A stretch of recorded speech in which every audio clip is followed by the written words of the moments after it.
kumekubwa, bampangi ya mulu mambo kumekubwa. Wasala TV #1. Beto nyoso beto landa Wasala TV. TV mosi ya bien. Bansangu ya bien, mambo nyoso ya bien. Wasala TV #1. C'est de la part de Chimita El Diego Enrico Salvatore. Wasala kangabango. Wasala kangaba. Wakoma kula Wasala TV. Eko zoyo. Akone pas. A demander.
Tellement.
Bon sang bien.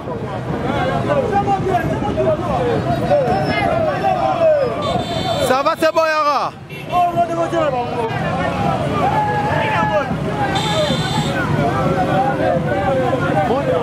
Au moins, il n'a pas dit que tu n'as vu, non?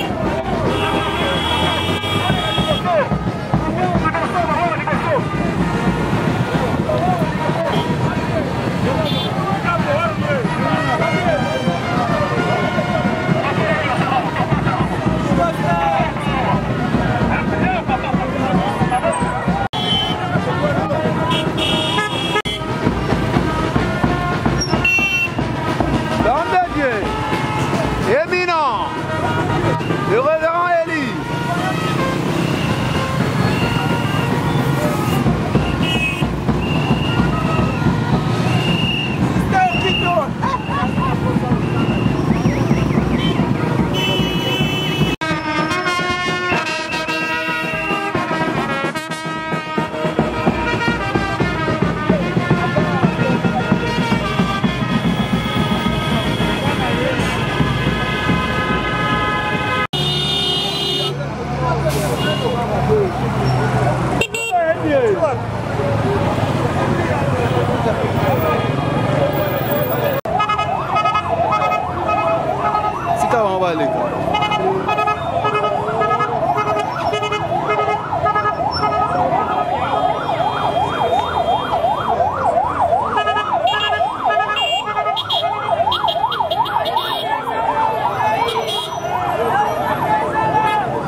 Messieurs et mesdames les journalistes,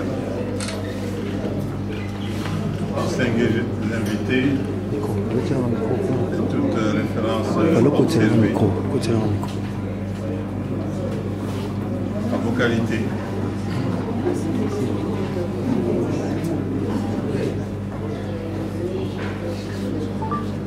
Puissions-nous de prime abord rendre grâce à Dieu, maître des temps et des circonstances, pour nous avoir permis, une fois de plus, de nous retrouver en ces lieux symboliques qu'est cette salle désormais mythique de l'hôtel Bilolo, où le 4 décembre 2019, il y avait été écrite une nouvelle page de l'histoire de notre province, au terme d'un combat mené avec le concours de tous pour la légalité et le respect des valeurs morales et républicaines.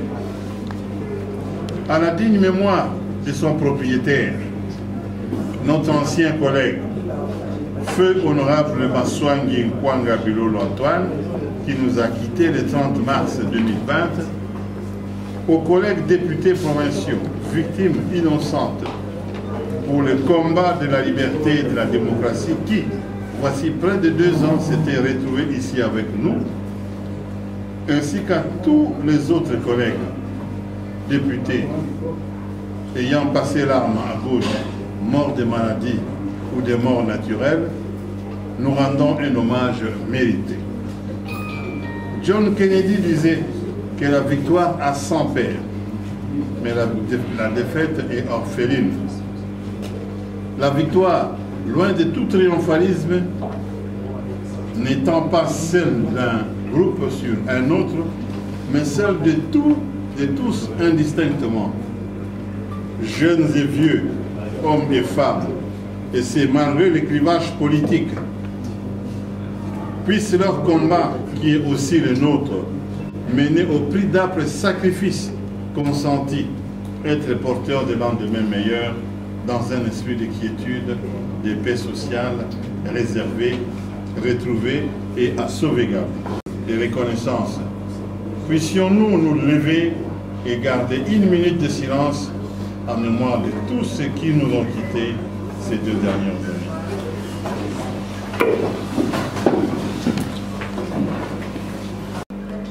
Je vous remercie. De tous nos compatriotes tombés du fait de la pandémie de la Covid-19, certains d'entre nous ayant survécu à cette tempête dévastatrice, tel un typhon, qui continue d'enrayer l'humanité tout entière.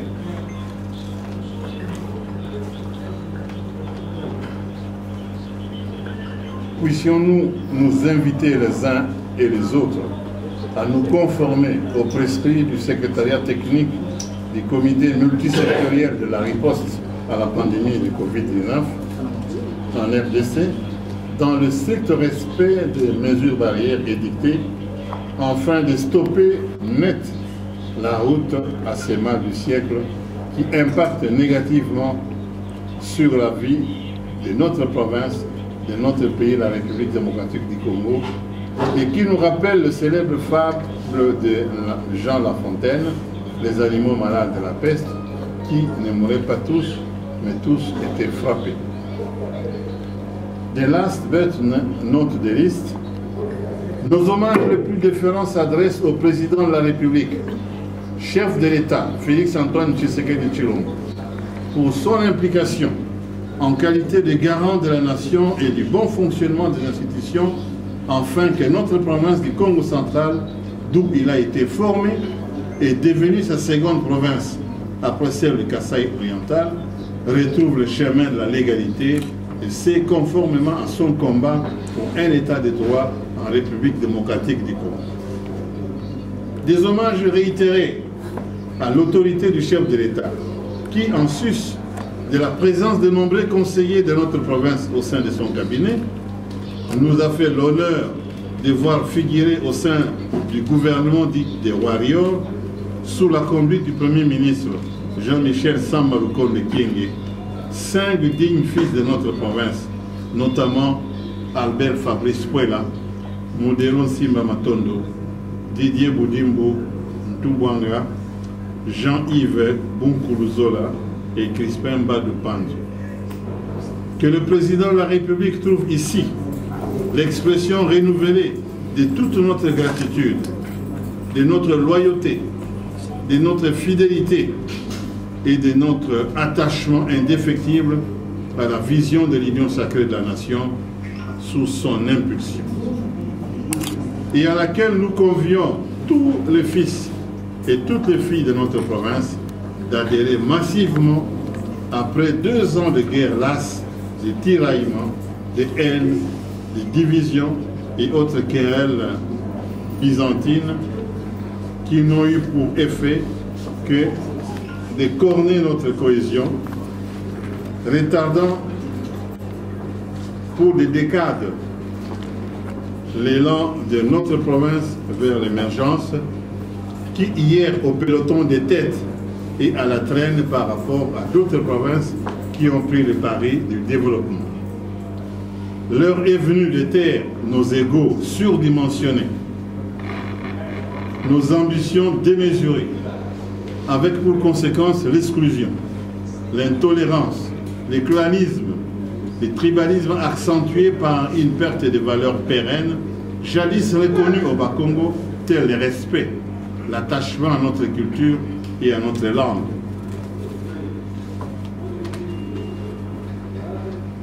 Respectueux des défunts et des ancêtres, l'honnêteté, le dialogue, une véritable réconciliation dans une nouvelle synergie dynamique pour des propositions idoines à tous les niveaux et dans divers secteurs de la vie de notre province.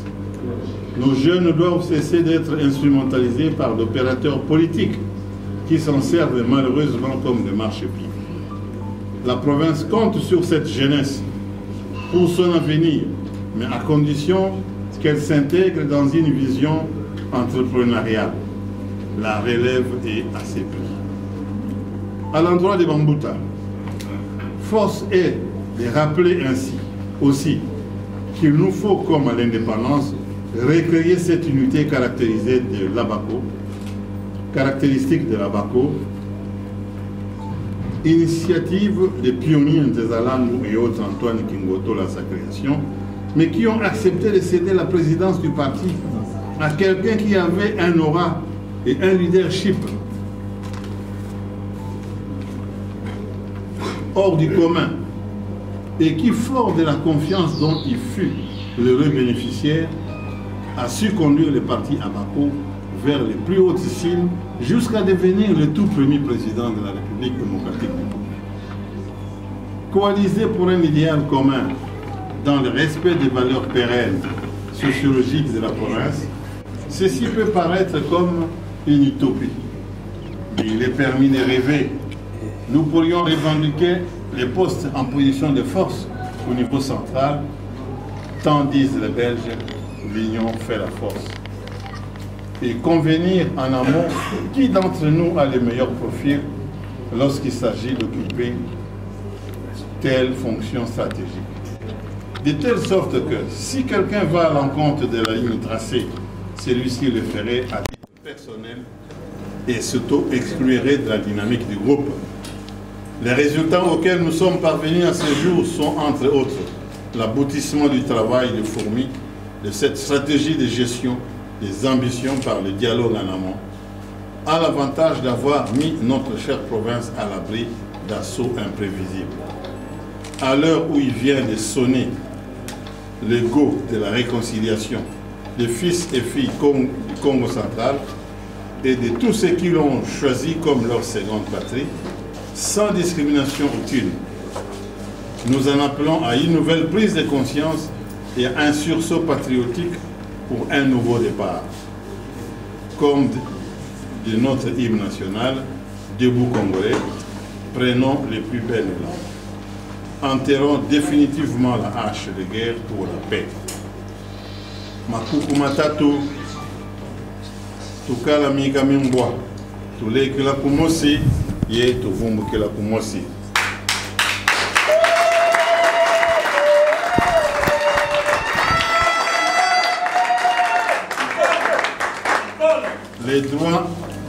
Les droits ayant été dits, ce qui s'est passé dans notre province est désormais derrière nous.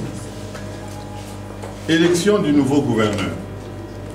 Tout en présentant au gouverneur ad intérim nos sincères félicitations, nous en appelons vivement à l'organisation dans les délais de l'élection d'un nouveau gouverneur et la mise en place d'un nouvel exécutif provincial, la session à laquelle nous allons être conviés étant essentiellement budgétaire.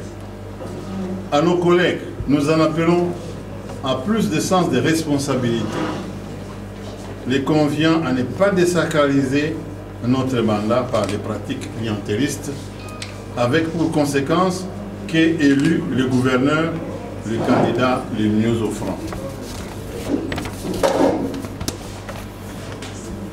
Outre que le gouverneur que nous devons choisir doit être d'une honnêteté hors pair, nous plaidons pour que notre choix repose sur une forte personnalité, un homme d'un certain niveau d'études, expérimenté, travailleur, pragmatique, visionnaire et aux qualités humaines éprouvées.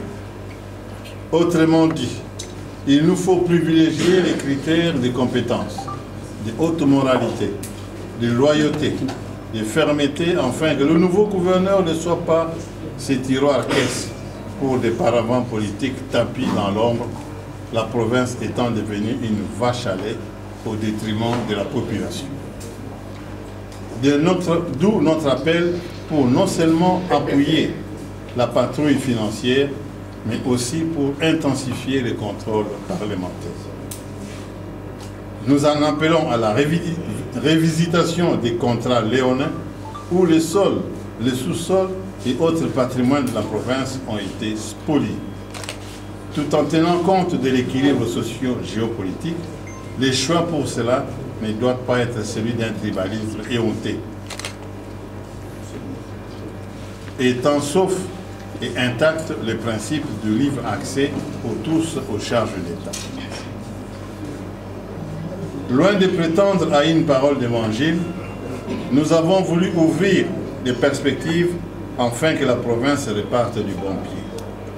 Main dans la main, fédérons nos compétences et nos énergies en sortant des sentiers battus pour le bien de notre peuple qui croupit sous le poids d'une pauvreté et d'une misère indescriptible. L'heure n'étant plus au discours mais à l'action, tous ensemble et en avant pour la justice, la paix et le travail. J'ai dit et je vous remercie.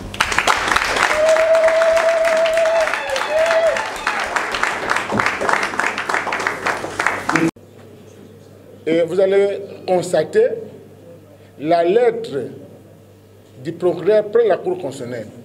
Parce que vous savez, la Cour rend un arrêt. Ce sont les juges. Et l'exécution de cet arrêt se fait par le procureur près de la Cour constitutionnelle. C'est l'article 94 de la loi portant fonctionnement de la Cour constitutionnelle. Et le procureur avait exécuté cet arrêt en demandant au ministre de l'Intérieur de désigner l'intérimaire et au pouvoir judiciaire d'ouvrir une action contre M. Atou Matouane. beaucoup de gens interprétaient l'arrêt par défaut pour dire que c'était un arrêt d'interprétation. La Cour n'a qu'un travail d'interpréter les textes en conflit. Et dans cet arrêt, Atou a été cité 16 fois. Donc cet arrêt le concernait. Ce n'est pas pour rien le procureur avait instruit le ministre de l'Intérieur de désigner un intérimaire. Bénéficiant de l'appui politique, donc c'était un gouverneur de fait. Or, tout en étant un gouverneur de fait, il y a des conséquences en droit. Les actes posés par M. Atou Matoubouana doivent être annulés si nous sommes dans un pays sérieux. Donc, en droit, les arrêtés pris par M. Atou Matoubouana, en principe, si on est conséquent, on peut aller au niveau de la justice, porter tous ces gens-là plainte pour être payés par le trésor public d'un acte qui n'est pas correct. Voilà une réponse en droit. Merci. Que vous êtes prêt de faire la paix avec tout le monde, de ne plus réclamer votre poste étant que ancien président de l'Assemblée provinciale. Voilà, merci. En justice, vous le savez, la paix sans justice ne va pas loin. Faire la paix avec tout le monde ne signifie pas abandonner tous ses droits.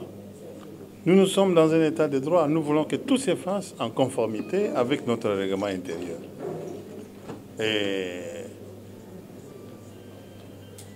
je pense qu'il y a beaucoup de choses à dire. On ne peut pas laisser ce qui s'est passé à l'Assemblée, sinon ça serait une mauvaise jurisprudence. N'importe qui, un groupe de députés peuvent s'organiser avec l'appui de la police. On n'est plus à l'époque des Far West. Nous sommes en République démocratique du Congo et à plus forte raison un pays où le président prône l'état de droit. Si c'est fait en conformité avec le droit, il n'y a pas de problème. Mais toute injustice doit être réparée. Nous demandons la réparation. Nous ne pouvons pas cautionner l'injustice. Ça doit être réparé. Bonjour, cher honorable. Ma question s'adresse à l'honorable Pierre Anatole Matossila. La première, c'est de savoir, avant de venir à Matadi, nous avons vu au cimetière où a été inhumé l'honorable André Massoumobaya. On aimerait savoir la signification que vous vous attachez à l'acte que vous avez posé avant de quitter la ville province de Kinshasa. Et puis d'aider l'opinion, aimerait savoir si vous êtes candidat gouverneur du Congo central. Merci. L'opinion aimerait savoir si vous êtes candidat à l'élection du gouverneur de province. C'est tout à fait normal que la dernière demeure de notre frère se trouvant sur notre chemin et que notre émission portait justement sur les remerciements auprès des chefs de l'État après l'exécution de l'arrêt 1171, d'abord où lui a été le motionnaire, mais c'est tout le monde qui a participé à la décision. Il était tout à fait normal et dans notre culture, les morts ne sont pas morts, ils sont vivants parmi nous. Nous ne pouvions pas, compte tenu de cette mission qui était la nôtre, passer comme ça à l'anglaise. Nous avons tenu à aller le saluer, à déposer une gerbe de fleurs pour reconnaître le combat qu'il a mené et pour lui dire qu'il est présent dans nos cœurs. Nous continuons à penser à lui et il est vivant, il est présent dans nos cœurs. Bon, tout le monde me pose la question de savoir si je suis candidat à gouverneur. Mais la période de... Je ne sais pas, il y a des gens qui... La presse a écrit beaucoup de choses. Même mes amis, mes collègues, les gens qui me sont proches ne m'ont jamais entendu prononcer ma candidature à ces postes-là. Jusqu'à présent, je ne suis pas candidat. J'ai autre chose à faire. Donc le poste de gouverneur, il y a des gens qui sont candidats, qui se sont prononcés. Moi, je ne suis pas candidat, je ne suis pas prononcé jusqu'à présent. Les amis de la presse, mais j'ai une petite question. Président, puisque vous êtes légaliste, est-ce que vous attendez à une décision par rapport à votre réhabilitation en tant que président de l'Assemblée provinciale du Congo central? Ça, c'est la première question. Et puis la dernière, il y a des rumeurs qui circulent qu'il n'y aura pas d'élection. Et au cas où il n'y a pas d'élection, qu'est-ce qui va se passer, vous en tant que légaliste? Est-ce que Justin va continuer toujours? Merci. On ne va pas en finir. Moi, je pense qu'il faut mettre ça dans le compte de rumeurs. Peut-être dans les réseaux sociaux, là, ça passerait facilement. Je ne voudrais pas aborder cette question. Et vous avez dit que si je Non, pour ma réhabilitation. Comme vous êtes légaliste, pensez-vous? Oui. Bon, je pense que j'avais introduit une requête à la Cour constitutionnelle. Vous voyez, vous avez lu l'arrêt de la Cour. La Cour a dit que c'était recevable, non? C'était non fondé. Non, non, c'était irrécevable. Parce qu'il n'y avait pas d'adresse. Vous voyez, c'était la petite bête que la Cour a choisie. Mais comme les décisions de la Cour ne peuvent pas être contestées, je me suis plié à la décision de la Cour. La Cour n'a pas examiné le fond, il a examiné la forme. Cela ne veut pas dire que la faute n'existe pas. Mais il faut une décision administrative. Nous avons un gouvernement de la République. Le gouvernement s'était saisi de la question. Vous vous rappellerez, la dernière réunion du Conseil des ministres, ils s'étaient saisis de la question. Ils avaient promis d'en parler à la prochaine réunion. Il n'y a pas eu de prochaine réunion. Vous savez, c'était la période où le président avait suspendu les réunions du Conseil des ministres jusqu'à la création de l'Union sacrée. Il est question de rappeler le gouvernement qu'il y avait des questions en suspens, qu'il fallait recourir aux archives du secrétariat du gouvernement pour que le gouvernement traite des questions qui n'étaient pas abordées, afin que, comme on n'avait pas, la Cour ne s'était pas prononcée, on peut prendre une mesure administrative. On ne va pas revenir sur ce qui s'est passé, sinon ça va réveiller encore le... Ça, c'est la responsabilité du gouvernement. Parce qu'on ne peut pas laisser cette question. Il faut mettre un peu la forme de la forme. Je peux accepter si on habillait ça correctement. Et la Constitution demande à tout le monde de réagir contre les injustices. Je ne peux pas accepter l'injustice. Si vous commencez à respecter, plutôt à se plier aux injustices, vous êtes un homme mort. Un homme vivant, conscient de ses droits, ne peut pas accepter les injustices. Moi, je n'accepte pas l'injustice. Je veux être débarqué honnêtement. Notre règlement intérieur a beaucoup il y a beaucoup d'articles. Ils auraient pu saisir un des articles. Là, je me plierai. J'ai été débarqué injustement. Et comme si on était au Far West, vous savez, toute la garnison de la police de Matadi était mobilisée pour un seul homme. Pour un seul homme. Alors qu'il s'agissait de faire allusion à un article du règlement intérieur, la chose serait passée sans problème. Donc, je voudrais que la justice soit rendue. Maintenant, il est question que le gouvernement... La balle se trouve du camp du gouvernement. Si le gouvernement veut s'occuper de cette question, ça va. Si le gouvernement ne veut pas s'en occuper, pour moi, la page est tournée. De toute façon, je n'ai pas que ça à faire.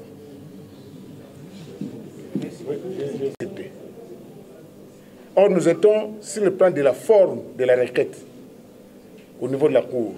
On n'a pas abordé le fond de la requête du président. Et en tant que légaliste, il a accepté, il s'est plié devant cette décision de la justice. Ça, c'est de deux. Nous venons de démontrer à la face du monde et du pays que l'honorable Matousila a la légitimité populaire. Ça, il faut comprendre, ça, il faut noter. Vous êtes de la presse. De Kassangoulou à Mwanda, la population s'est exprimée pour dire voici notre élite. C'est ça le message fort. Ce n'est pas un poste. Vous pouvez être président, membre du bureau, mais impopulaire. Ça, c'est très dangereux en politique. Et le message était, j'ai dit au président, nous devons remercier cette population qui nous a accompagnés face à cette brutalité au niveau du siège. Et nous nous sommes arrangés à accepter volontairement la décision de la Cour tout en étant légaliste. Cela ne nous empêche de pouvoir poursuivre cette démarche afin de corriger l'injustice. Mais dans un premier temps, en tant que légaliste, on devait accepter d'abord la décision de la Cour. Cela ne nous coûte rien d'avoir accepté. Mais l'histoire nous donnera raison. Et je pense nous avons supporté pendant une année la non-exécution de l'arrêt 1171. De la même manière, nous allons supporter, Dieu va répondre un jour. Voilà la réponse à cette... Un intérimaire, allez consulter, je pense ici dans la sagesse confiance, parce que vous êtes des intellectuels, contrairement aux faux juristes. Ils sont allés même attaquer le message phonique au Conseil d'État. Quelle forme de juriste? Ce n'est pas un acte administratif qu'il faut attaquer la Cour. Je suis professeur sur rentrée polaire d'une matière. Hein. Voilà.